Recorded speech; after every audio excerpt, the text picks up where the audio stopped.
গরমের হাত থেকে রেহাই পেতে অনেকেই ছুটে যান কাশ্মীরে, কিন্তু সেই কাশ্মীরে এখন বাংলার থেকেও উষ্ণতা অনেক বেশি। গত 25 বছরে জুলাই মাসে এত গরম পড়েনি এই ভূস্বর্গে। স্বাভাবিকের থেকে যা প্রায় 6 ডিগ্রি বেশি। বুধবার শ্রীনগরের সর্বোচ্চ তাপমাত্রা ছিল 35.6 ডিগ্রি সেলসিয়াস, যেখানে কলকাতার তাপমাত্রা ছিল 31 ডিগ্রি সেলসিয়াস। তবে এবারই যে প্রথম তাপমাত্রা বেড়েছে তা কিন্তু নয়, এর আগেও তাপমাত্রা বৃদ্ধির ঘটনা আছে। 1946 সালের 10ই জুলাই তখন 38.3 ডিগ্রি সেলসিয়াসে তাপমাত্রা পৌঁছে গেছিল। 1999 সালের 9ই জুলাই তাপমাত্রা ছুঁয়েছিল 37.9 ডিগ্রিতে।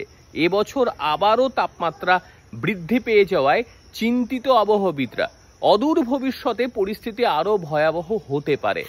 আবহাওয়ার খামখেয়ালি যদি এইভাবেই চলতে থাকে, সেই ক্ষেত্রে ভূস্বর্গ থেকে স্বর্গের তকমা খুব তাড়াতাড়ি হয়তো হারিয়ে যাবে।